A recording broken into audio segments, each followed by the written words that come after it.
Hello there, I'm Thundaga, and welcome to my How to Make a Pokemon Game tutorial series. This series will cover all of the essential info that you need to make a Pokemon game in RPG Maker and Pokemon Essentials. In this episode, we'll discuss the basics of how to make events. First, we'll look at the event window and go over all of the different fields that can be set up for your event, such as conditions and triggers. Next, we'll make a super basic event with a stationary character that talks to us when we interact with them. And then finally, after that, we'll make a more complicated event where we have a switch that makes another event disappear and reappear. With all that said, let's get into it. So, events are very important and they're used for a ton of different things in your game, such as NPCs and trainers, as well as doors and signs and items and Pokemon, and so much more. In fact, a lot of tutorials after this one will also likely be focused on using specific types of events and their corresponding event commands. The base Essentials maps contain a lot of great example events that we'll use as references for many tutorials in the future, so if you want to jump ahead and do some of your own homework, I'd recommend looking at all of the events that have already been made in all of the base Essentials maps. Thankfully, the events themselves usually aren't too complicated to pick apart and read once you start getting comfortable with them. And the first step to getting comfortable with them is to start making some simple events ourselves. So let's start making one now. To begin making an event, select the Events layer, which is the blue cube icon here to the right of our 3 layer icons along the top bar. Once you have the event layer selected, you can right-click anywhere and select New Event. Additionally, you can click anywhere and then just hit the Enter key on your keyboard, and this will open the event window. The event window has multiple sections, and they may appear intimidating at first, but don't worry, we'll break them all down individually right now, starting with the event ID and the event name. In the top left of the event window is the event ID. Every event on the map has its own unique ID number starting at 1. When another new event is created, it will then take the next ID number, so 2 and 3 and so on. It's important to know about event IDs for some of the more complicated eventing topics that we'll cover in future tutorials, but for now, all you need to know is that each and every event has their own unique ID number. Underneath the event ID is the event's name. It's a good idea to give each event a brief name that describes what they are for organizational purposes. If you don't name them, it can get really hard later when you work on maps with a lot of events. The event's name is not something that players can see in-game. This is just for helping you, the developer, with organization. For this event, I'll want to make it a basic guy that we talk to, so let's just name it Guy. Worth noting is that some events can also have different values set in the name, but this is a more complicated topic that we'll discuss in a future episode. Next is the event conditions. The event conditions control whether or not our event appears. If all of the conditions set in this field are true, then the event will appear. But if any one of them are false, then the event will not appear. Right now, since no conditions are set in our event will always appear. This is because there's nothing to check, so it's technically always true. You can check multiple switches, or you could check to see if a variable is above a value, or you could check a self switch. If any of this is confusing, don't worry, we'll discuss this more when we set up our advanced event later in the tutorial. Next up is the event graphic. This can be set to give your event a sprite. It's not mandatory to set this, but if you want, you can set this to be a character, or a Pokemon, or a tile from the tile set. To give your event a graphic, just double-click in the square section here to open the graphic selector. From here, we can select none, or choose to select a tile from our map's current tile set, or we can even scroll further down in the list to select a character. As you'll see, there's a lot of different berry tree sprites here at the top of the list. But if we keep on scrolling, we can find all the NPCs here. I like NPC 6, since that's our technology guy. As you'll notice when looking at the character sprites, each has 16 sprites in total on their sprite sheet, with 4 facing down, and then 4 facing left, and then 4 facing right, and then 4 facing up on the bottom row. This is how all characters are formatted in RPG Maker, with the leftmost column of sprites being standing still, and the other sprites being a part of the walking animation. To select a different sprite here for our event, we can just left-click on them in the sprite sheet. Though, I think for our standing guy, let's just do the top left one, since he's standing still and facing down. We can also change the opacity of our event here in the top right, so I could set this to be 100 if we wanted our event to be a little bit transparent. I think I'll keep it at 255 though, so we can't see through our dude. We can also change our graphics blending mode. Blending mode can be set to normal, add, or sub. Add means additive blending, and sub means subtractive blending, which will both change how the sprite is drawn in-game. I almost never use blending as a heads up, but here's a reference image showing the difference between normal, add, and sub. For our guy, let's just use normal. Underneath this is the hue setting. This bar can be dragged to adjust the color of the graphic. As we slide this to the right, we'll see our guy become green, and then blue, and even purple, but I think let's just make him normal for now. With our graphic selected, we can just hit OK here, and bada boom, there's our event graphic. As an extra note, the collision of our event is dependent on the collision of the selected graphic. If our selected event graphic is a character, such as our dude here, the event will have collision, and our character will not be able to walk through it. But if our selected event graphic was from the tile set, such as a grass tile, our character would be able to walk through it because the grass tile is set to passable on the tile set. I want our event to stay as the dude though, so let's just hit cancel here, and bada boom, look at that dude. I like that dude. Next to this section is the event movement. There are multiple different movement types that can be set in the drop down here. Fixed is just standing still, though as you'll see there are other options to choose from, such as random, approach, and custom. Random will make the event walk around randomly, though I recommend against using this, and I'll explain why later. Approach will make it so that way this event always moves towards the player. If you wanted somebody to chase the player, then this would be a pretty good one to use. And last but not least is custom. If you select custom, then the move route field here will become open, and then you can set a custom move route for your character. If you want to have an NPC on your map, I would recommend using custom instead of random, because if your map has cutscenes where characters are walking around, it's possible for NPC characters to walk in and bump into you and interrupt the cutscene, and that would look kind of bad. Thankfully, you can actually simulate random movement here by just selecting move down, move up, move right, move left, so on and so forth, as long as the character ends up right where they started. Right now, if our character moves down and then up and then right and then left, they're effectively moving nowhere, but they still have simulated movement. Let's not dive into this too deep right now though. Let's just make it so it's fixed and our character's standing still. Move routes can be kind of complicated, as you'll see by how many freaking buttons open up here. So let's discuss this in a later tutorial when we review all of the event commands, because there is a move route event command. Underneath the movement type are also options for speed and frequency. These are values between 1 and 6, and they're pretty self-explanatory. 1 being the slowest, 6 being the highest, and speed and frequency determine how much your event moves. If we set our event to 6 frequency, but 3 speed, he'll constantly be moving, but moving kind of slow. If we set it to 6 speed and 6 frequency, they'll constantly be moving, but moving really fast. If we set it to something like 6 speed and 2 frequency, they'll take steps every so often, and the steps they take will be super fast, but it'll look kind of jerky. In general, I recommend against using 6 speed. Try to keep your events around 3 speed or 4 speed, or maybe even 2 speed, because it looks a little bit more natural.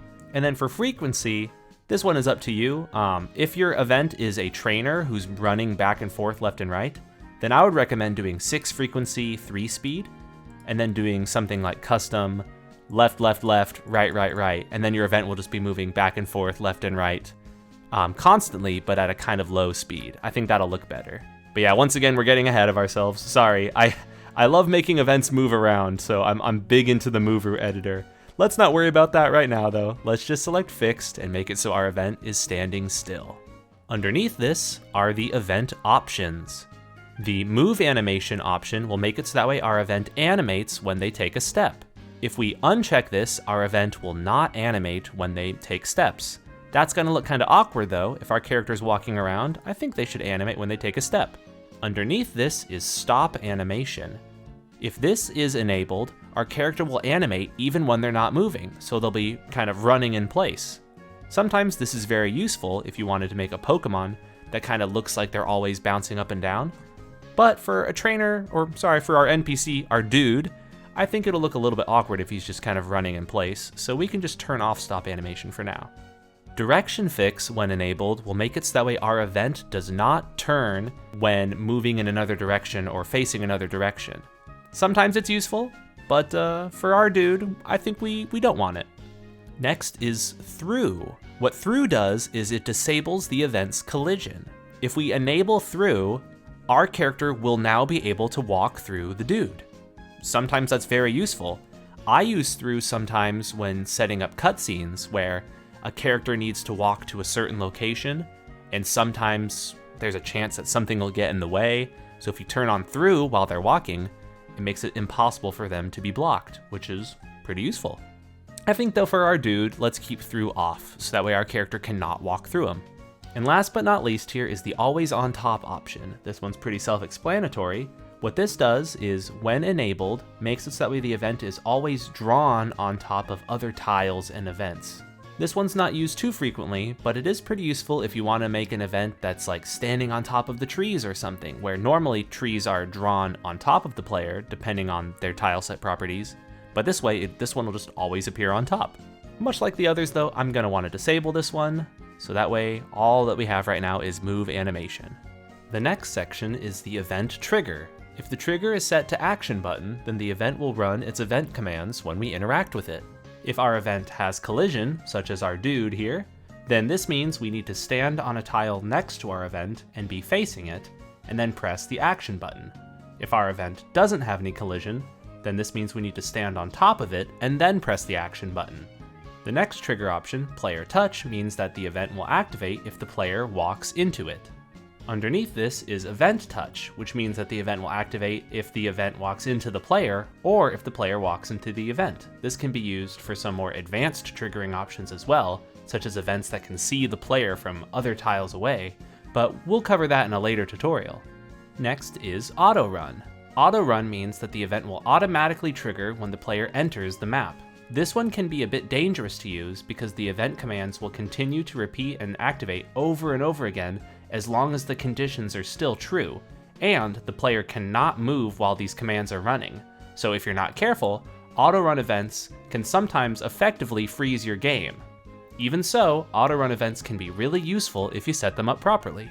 And last, but certainly not least, is parallel process. Parallel process is similar to auto-run in that this event will automatically trigger and can re-trigger as long as the conditions are true, but the player is able to move while the commands are running. Parallel process events can even run while other events are running, so these are very powerful. I tend to use parallel process more than auto-run if I'm setting up events that I want to trigger automatically, but they each have their own cases where they work best. Either way, I highly recommend getting very comfortable with these event triggers and setting up multiple types of events with each of them and seeing how they work. For now though, I'm going to select action button, so that way when we walk up to our guy, we have to hit interact and then we'll talk to him. Next, in this big window here on the right is event commands. Now these are probably the most important part of events. This is the bread and butter of eventing, the event command window. To add a new event command, just double click here in the event commands box to open the event commands selection window. As you can see, there are a lot of different event commands here, and there are even multiple pages. Each of these event commands are a different function that your event can do. And for something basic, like if we want to make our dude talk to us, we can just do a show text. Now, this is a very long list, and we're not going to cover everything right now since we're just covering the event basics, but I will make a tutorial in the future where I break down each and every one of these options. There are some that I use more than others, and there are some that honestly I've never even used, but one of the most common ones is show text. So let's just select show text. This brings up a text box here where we can enter a text that we'd want our character to say to us. So let's just make it say, "Yo, dude," and then hit OK. Now look at that, we have one event command in our event that says, "Yo, dude." So now if we interact with this event, he'll say, "Yo, dude." Let's add some more text underneath. Let's click here on the space underneath, then double click it, then select show text again. Then they'll say, "I'm an event." That's so cool. Right on. So now, when we talk to it, it'll say, "Yo, dude," and then after that, it'll execute the line underneath, which is, "I'm an event." That's so cool. The way that event commands work is they execute everything in sequence, from top to bottom. So, "Yo, dude," and then, "I'm an event." That's so cool. Then we can also do another one. "This is my third line of dialogue." You'll see some crazy events in the future that have a bunch, like top to bottom, running through a whole in sequence, but right now this is our really basic event that just says 3 lines. 1, then 2, then 3. At any time, if you want to edit these lines of dialogue, you can right-click them and do Edit. You can even copy them. You could do right-click and copy, or you could just hit Control-C, then go and hit Control-V and paste it, so now it says Yo Dude again. You can even click on one of the event commands, and then hold Shift and click on another to select everything in between. Then you can copy those and paste chunks. So look at that, now we have a bunch of different lines of dialogue here. You can use that same method to delete multiple. What I did there was I held Shift and then hit the delete key on my keyboard. We can't use Control-Z to undelete all of those though, but thankfully I can just hit paste again and I had everything still saved in my clipboard. So now real quick, let's just go and delete that. And there we go. We have a very basic event that when we talk to them, they will say 3 lines of dialogue. We're not done breaking down the event window just yet though. There's one more concept that we need to cover, and it's referenced here in these top buttons, and that is event pages. Events can have multiple pages, and by default they only have one. That's symbolized here by this tab icon and the number 1. At any time, we could hit new event page and just create an entirely new event page. It'll start off empty, and we could fill it in just like we filled in our first event page. At any time, what we can also do is delete that event page and then do copy and then paste.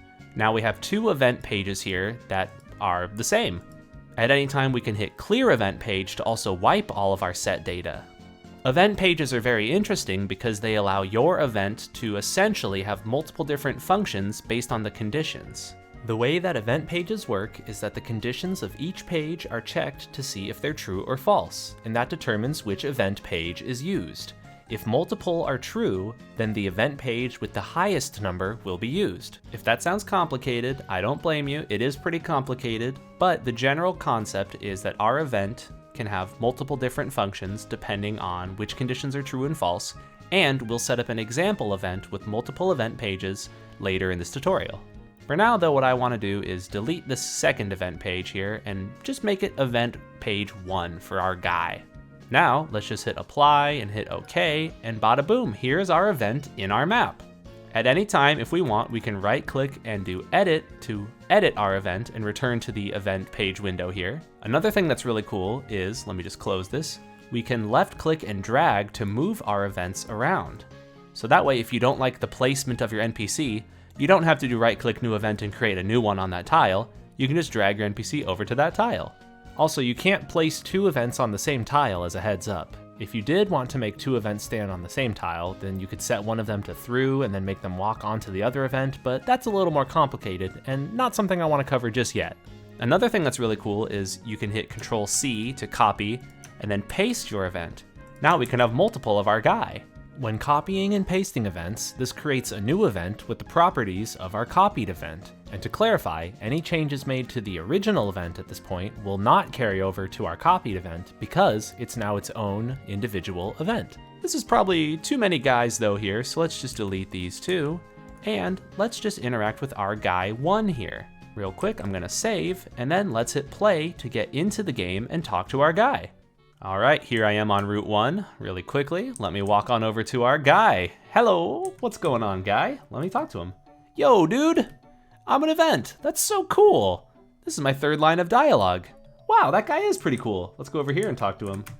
Yo, dude, I'm an event. That's so cool. This is my 3rd line of dialogue. Well, what do you know? We've got an event right now that we can talk to, and it took no time at all. It's super easy to make little characters that you can talk to. But there's so much more you can do with events, and we've only scratched the surface. Let me close this real quick, and let's start setting up a more complicated event. For our more complicated event, let's make it so that way we have another dude who appears and disappears when we hit a switch. So let me copy this, and let me make him a different hue. So what we can do is just once again, click on the graphic, and let's make him blue. There we go, we've got our blue guy. And just for fun, let's go and delete these. And let's make it so that way he says, I'm the blue guy. Hey, right on. So there's our blue guy. So for our conditions here on event page 1, there are no conditions set up. So technically this is always true. Now, let's make a new event page, and let's make it an empty event page. And let's make it so that way this event page only appears if we hit a switch and turn it on. So let's make a new switch. By default, when you open the switches here, it'll be starting on switch 1, and we don't want to mess with these. These switches are things that are used by other functions in Pokemon Essentials. So let's just go to this field here, and let's make a new switch called Blue Guy.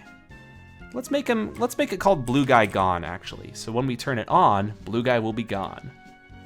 There we go.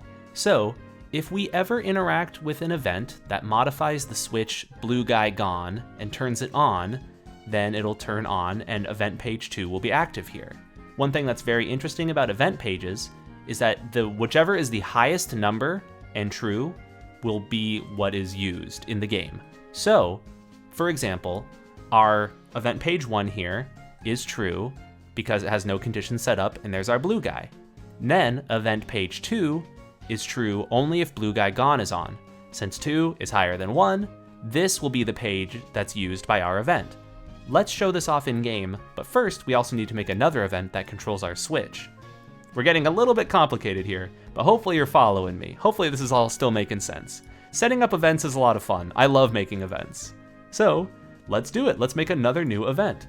And let's make it so that way this is just a berry. Let's make it this berry tree here. Let's make it so that way it has stop animation and direction fix. So that way we walk up to it, we talk to it, but it doesn't rotate to look at us. And I put stop animation so it'll look like it's moving a little bit. I think that'll be kind of cute. Now let's make it so that way when we interact with this, it controls a switch. Well, what do you know? We just made a switch a little bit ago, and it's the switch Blue Guy Gone. So let's set Blue Guy Gone to on.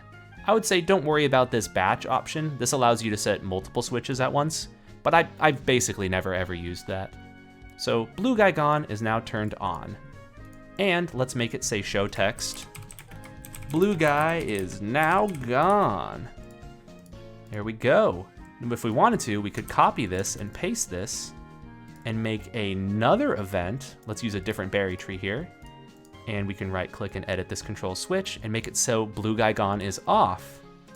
And we'll make it say Blue Guy is back. Blue Guy has returned. Thank goodness. I love Blue Guy. All right, so here's our Blue Guy and here's our switches. Let's test this in game now. I trust you, this is gonna work. It might look a little bit weird, but we've now set it up so that way we have an event that'll appear and disappear. So by default, whenever a switch is created, it is set to off. So Blue Guy Gone right now is off. So we can talk to our Blue Guy. I'm the Blue Guy, hey! So let's talk to our tree though. Blue Guy is now gone. Well, what do you know? We just set it so that way Blue Guy Gone is now on. So our Blue Guy is gone. Now let's turn it off. Hey, Blue Guy's back. Hey, I'm the Blue Guy. So that's really cool. It's very easy to set up events with multiple pages and switches and variables and so on and so forth. And if all of this is complicated, or sounding pretty complicated, I don't blame you, but this is something that you'll learn over time and get more and more comfortable with. And ultimately, it's a lot of fun making events. I like it. One thing that's really cool also is that anytime you can open the debug menu, I like to press F9 to open the debug menu, you can go to field options, then go down to switches, and you can see all of the switches in your game and their various values. You can use A and S to scroll through this list faster, and there's Blue Guy Gone. It's right now set to off. What we can do then is hit enter to change the value. So Blue Guy is now gone. When we close it, Blue Guy will disappear. Look at that. Oh man, aren't switches cool? Aren't events cool? Oh man. Events are so cool, and once again, we've only just scratched the surface. There's so much more you can do. At any time, you can edit your event, and you can start doing crazy commands where when you talk to him, he sets this switch, and then he teleports the player, and then it does a screen shake and plays sound effects. There's so many different crazy things you can do, and believe me, we're still only scratching the surface because script commands are an entirely other doozy that open the game up immensely. That's a little bit of a teaser of what's to come, because sometimes you can have some crazy events. As an example, let's just go to one of the existing events right here. Like, I don't know, here's May. Whoa, what do you know? Look at all these event commands. You know, here's a trainer. Whoa, what do you know? Look at these event commands. Here's an ice cave. Well, what do you know? Here's more event commands. Basically, event commands are some of the most common language of your game and setting up your game. It's always important to think about things in terms of event commands. And we'll cover them so much more in the future, so I'm just kind of getting a little bit ahead of myself and rambling. But every door, every sign, everything is an event. Events are everywhere. Like, look, this ladder, right-click, edit event, this ladder is an event. What it does is it changes the screen color tone to black, then it waits 8 frames, then it warps the player to another location, and then it changes the screen color tone back to normal. Like, what do you know? Everything is events, and it runs in sequence and everything, and oh man, events are so freaking cool. I could go on and on for events, but I think I'll end it here. And I'll say thank you once again so much for watching. As a reminder, this tutorial is for Pokemon Essentials V20, so if a newer version is released in the future, such as V21, it is possible that the layout or names of some of the debugs I mentioned or some files will be changed. In general though, all of the events should maintain the same structure because that's just classic RPG Maker stuff. Though, if anything is outdated, I'm sorry. Hopefully the series though will get you where you need to go when it comes to making your own Pokemon fan game. Once again, thank you so much for watching. I hope you learned something, and I hope that you have a good one. Remember to like and subscribe for more tutorials in the future, and bye now.